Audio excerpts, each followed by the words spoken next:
Oh, oh.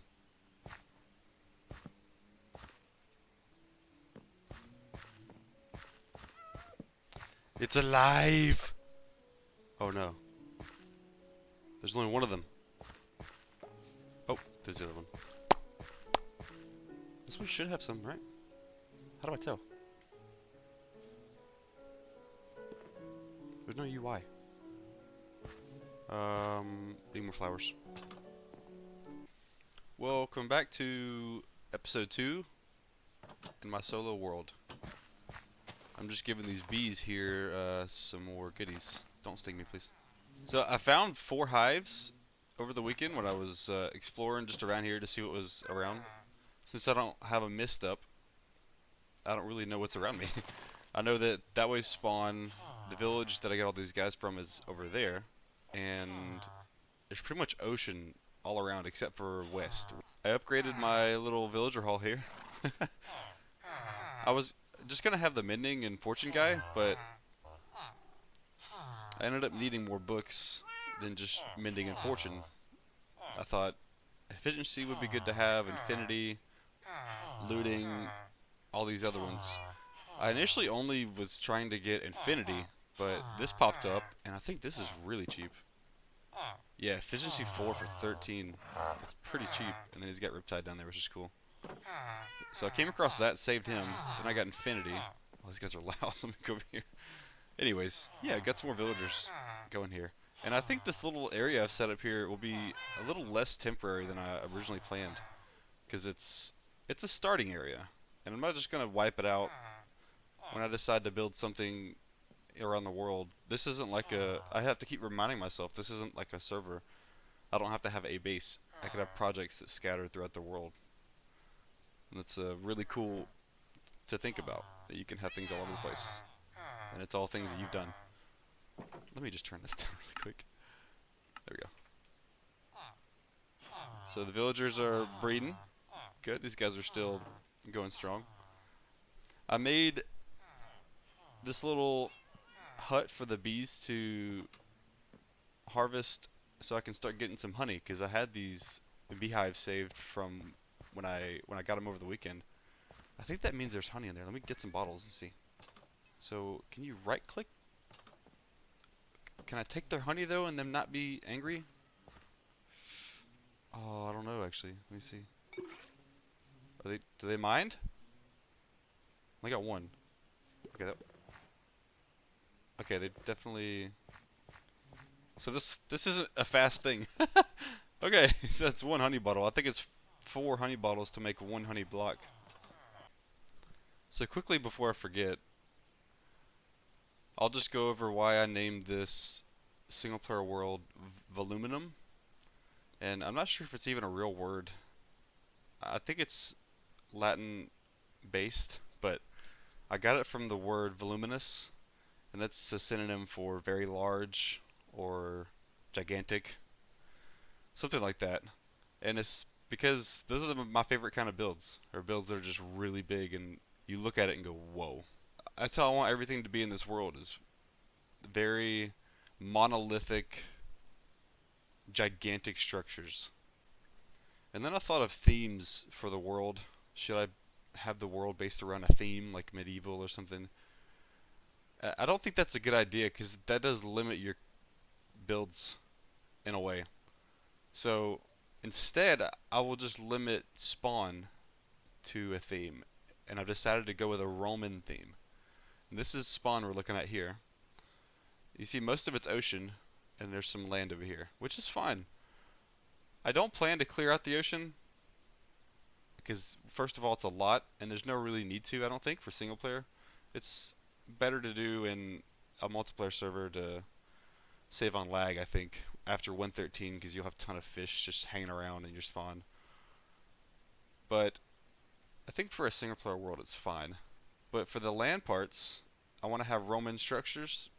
And I'm not really history buff, but I love the look of the ancient Roman architecture. It's very colossal and gargantuan looking. That's what I want the world to be about.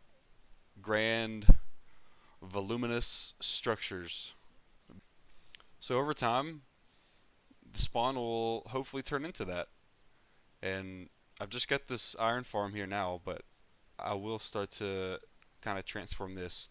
And I'll go ahead and be up front and say that I will take inspiration from Planet Minecraft and things like that because I am not the greatest at coming up with original ideas. Maybe I just haven't tried hard enough. I don't know. I will definitely put forth my best effort to do things my own way. But if there's something that looks really awesome that I see somewhere, maybe on YouTube or something, that I might build it here. But it'll always be done in survival, no matter what. I just wanted to let y'all know that's my plan for a spawn and what I want it to turn into. Okay, back to the bees. I had to add these little trap doors on the outside here so I can have access to the beehives because they do not like it when you walk up in here and just start taking their honey. I learned that the hard way. These guys started barrel rolling me. Oh no, can you not pathfind out? No, what are you doing? Is this a design flaw? On my end? This may be a design flaw on my end. I was thinking I could just open the back door of like the hive. Boom, fill up the honey bottle and put it in the chest here. It did work, but now they're kind of like stuck over here. And they want to go this way. Can you not, did they not turn around? Maybe they will if I go in here. Hello? Come this way. What's wrong with you? Why don't you want to fly up at all?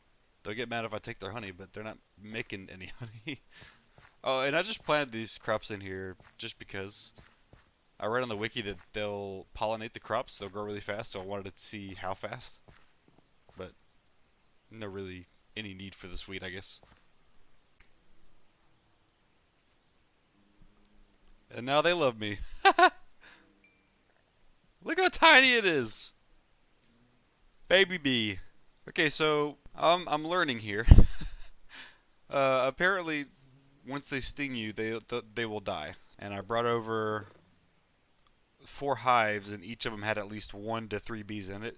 So I've lost a fair bit of bees already. But luckily, you can breed them. I was super happy to read that. Now you can breed these little guys, which is perfect. What do you know? He's not useless. Ah, thanks, bud. Alright, I've made some upgrades to this little bee hut here. If I can get into this thing. I just added these half slabs, which should stop them from trying to pathfind out. Okay.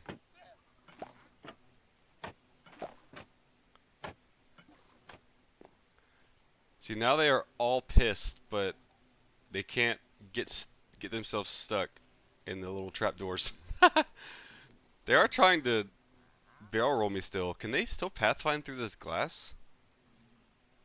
I know for a fact if I get close enough to the glass, they can sting you through it because when I was collecting honeycomb with the shears, it popped off and I couldn't exactly... Oh, this man is invisible now.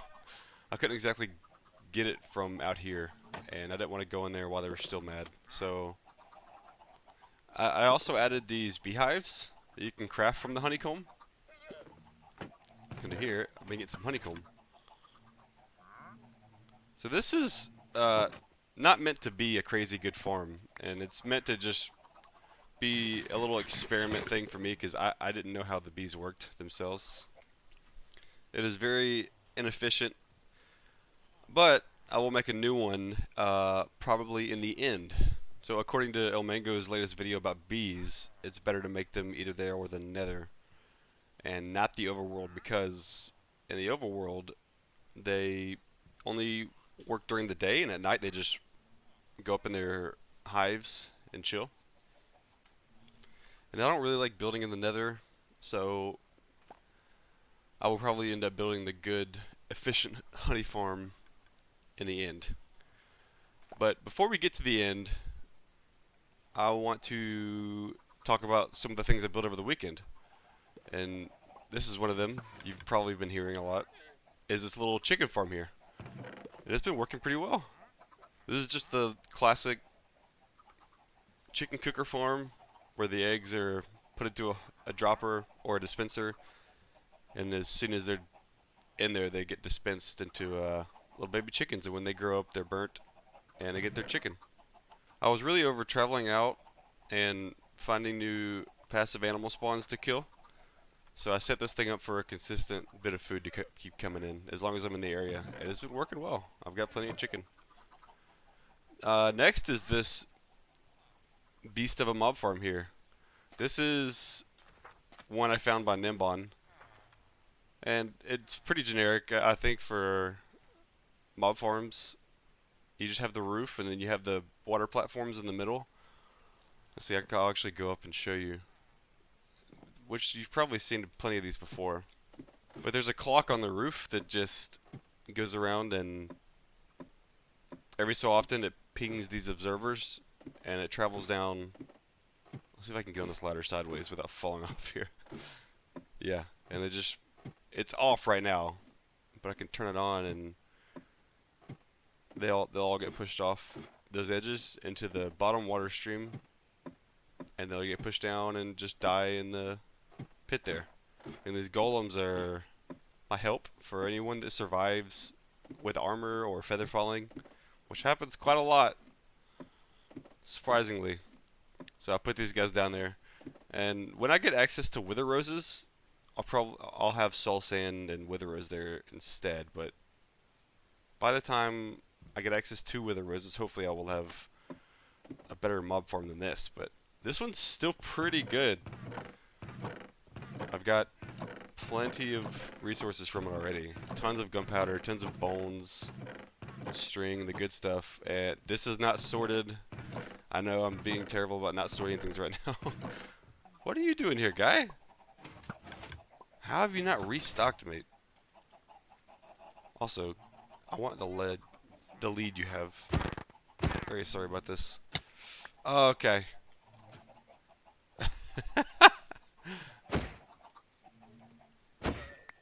This isn't personal. But I didn't want to just throw up a big cobble structure in the air here. So I take the time to smelt the netherrack into nether bricks. And I went and harvested some quartz to make this look good. And just use some iron blocks here on the edge there. I think it looks pretty cool. The middle you can't hardly see, so it has kind of a cool effect. But I think it looks pretty good for a starter mob farm. And it's been giving me tons of gunpowder and whatnot, which I will definitely use in the future. So next is that big structure there. So I finished the witch farm, and I did end up moving the roof all the way up there because I needed the witches to travel up this tube here, and I actually had iron blocks around this tube here because I had originally left the roof on there and just tried to cover up the sunlight by putting blocks on this side of the tube, and it worked. But I believe that the blocks close to the spawning pads will sometimes limit the spawn rates and make it not as fast. So I had to take the blocks away and move the roof up there, which wasn't a big deal, really. Now I'm looking at this thing. I wonder if the clock is too fast. No, I think it's fine. And before you start judging, I have never made a looting witch farm before, so just cut me some slack because I just basically built El Mango's shifting floor design, dropped them down into a water stream. They fall down into this water stream, come down into here, and I used glass panes because it seemed like the better solution than just the one wide block. Let me turn block sounds down. There we go. I still need to add ice here, but more on that later. So they fall down into this 3 wide hole and get pushed into the stream up here, and they go all the way up. And like I said, I use glass panes because more fit in there easily. Except some do kind of hang out right here, but the next one pushes them along, and then there's never more than one chilling right here as of right now. But if you have a better way for me to do this, definitely feel free to send it to me or tell me in the comments how much of an idiot I am for this setup I have here. And as you can tell, I've been digging away the despawn radius, because you stand up there, obviously, and there's not much you have to spawn proof. Thankfully, that's one of the benefits of using a looting witch farm, is because you stand way up there and use the sword to kill them, and you don't have to spawn proof almost anything. Like, there's barely any under the floor here that I have to spawn proof. This is slabbed. It's just hard to tell, but yeah, this is the free cam is so helpful for things like this. And I know that I might be accused of using free cam to maybe like find a spawner or something. I will not purposely do that, and I haven't done that yet. Although a spawner would be good right now for XP, because this witch farm is not great for XP and repairing tools. It's very slow, but it is a looting witch farm nonetheless, so I've got tons of drops coming in. So before we go over to the witch farm killing floor, I want to show some of the things I found exploring this weekend. Like I mentioned, I needed some ice, so I went looking for more some type of ice biome. But instead, I found some cool stuff along the way. Ow. And I found this zombie village. Now, I don't think these things even have a practical use, but I think they're pretty rare. I'm not sure, but I wanted to mark it anyways, because I've only seen, this is the second one I've ever seen in game. So I just wanted to make a portal to it in case I ever wanted to do something later. Could be a fun little build. And next is the Pillager Outpost. And this one I'm much more excited to find. Yeah, this way. Because now I can work on making an emerald farm. Now these pillagers are about as useful as a bag of rocks, but they drop emeralds and some other neat stuff as well. Ow. Now I know there are a few ways to manipulate the spawns of a raid, and it would be much more efficient for an emerald farm. But some things you just want to do, even if it isn't the most efficient thing. And I think this would be a fun project. Alright, now we're back at the AFK platform for the witch farm.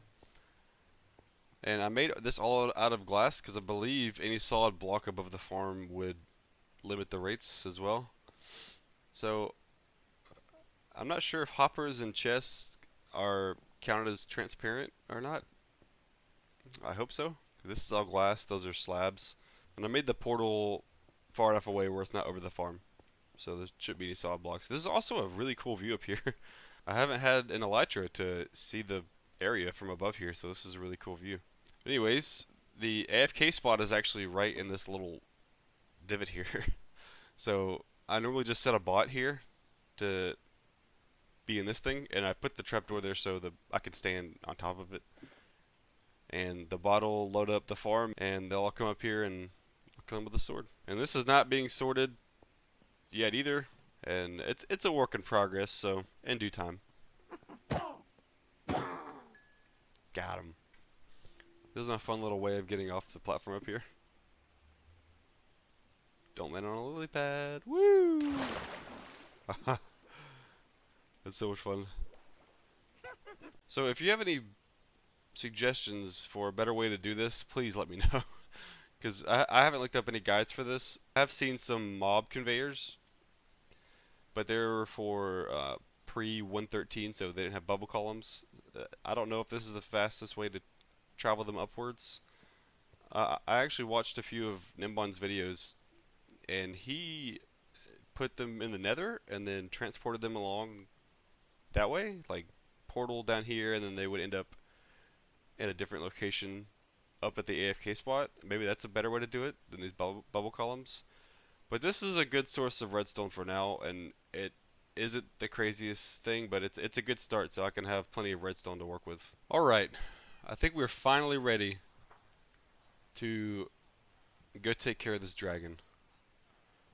So I've made up some potions of slow falling here. We've got our last Eyes of Ender we need. Stuck an extra water bucket just in case. Got our infinity bow with only unbreaking 2. So not doing so hot there. Let's bring a bed to leave there at the stronghold. Alright, let's go do this. So the horse didn't fit. in the 2x1 tunnel. So I'm having to make some room here for him. What a satisfying sound. Ah, picking up blocks. There's no better sound. Alright. Stay put. And we're here. So let's plop this down. Plop the temporary bed down. Respawn point set. That is so nice, by the way, to have it set even though it's not nighttime. And if you're wondering why I have 2 stacks of iron and some carved pumpkins, well, I'm not going in without backup. Why work harder when you can work smarter, okay? Don't call me weak for bringing in some heavy duty firepower to back me up if things go south. I just want to be more prepared in the worst case scenario, alright? Yeah, I'm going in with all my best gear. Probably should have brought more food. In fact, yeah, I'm gonna go back and get some more food. Alright, now we're ready. Got plenty of backup food. If we do die, hopefully we don't. I'm gonna put these things in. Here we go. Get into what they call a jumping mood. You know what I mean by jumping mood? Well, we just can't miss. Ladies and gentlemen, are you ready? Introduce you to some real solid groove. Rhythm by the great.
Get into what they call a jumping mood. You know what I mean by jumping mood? Well, we just can't miss.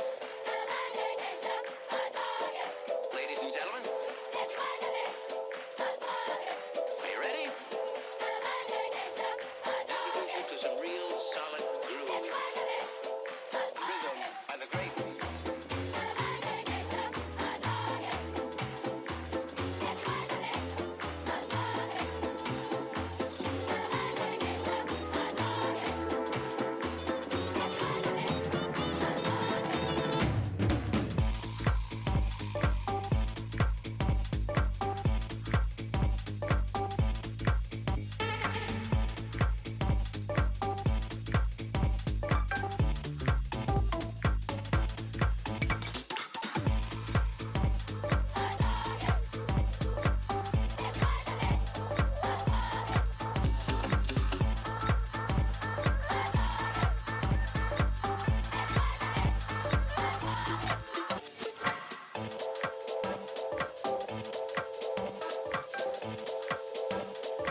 Well, that was kind of a disaster. Not proud of what I did. I brought in 6 or 7 slow falling potions, used one when I got in, forgot that it ran out after 4 minutes, and when I actually had to use it, of course it had worn off, and the hired help that I brought in did basically nothing but make an amateur ender pearl farm. The embarrassing thing is that I had tons of ender pearls, or at least a few, I think, when I was launched into the air, and could have ender pearled out, but small brain. So I died, lost all the diamond gear, lost diamond pickaxe, diamond sword. Not proud of it. But we killed the dragon with a crossbow. That was actually pretty fun. I admittedly think I've used the crossbow a handful of times. We killed it with just iron gear, which is pretty funny because I went in there with full diamond, and I originally did say I think that I'll go in there with just iron because it's good enough. But instead I was stubborn and was like, nah, I'll be fine with diamond. I won't die. I have slow falling potions. I have an army of iron golems. No way I could die. Definitely died. I think 3 times. But we killed it. We killed the Ender Dragon. For the first time. We got 19 more times to go before it's pretty much done. Oh, free cam is so beautiful, isn't it? So, let me just show you here, if you didn't see from the clips, how weird this end island is. So there's the spawn platform. And some of these pillars are straight up off the edge here. Mostly. And I've never seen an end island generate like this. It's like split down the middle almost. There's 2 big sections over there and here. Luckily the section over here was bigger. I was worried that I would actually almost kill it while it was flying over the void and not get experience. So I definitely was trying to wait until it was over plenty of land. And while it was over, this was perfect. I think there's probably still experience waiting for me at spawn. And I think on that note, all in the episode, I hope you enjoyed watching. See you next time. I swear to God I wasn't born to fight. Maybe just a little bit, enough to make me sick of it.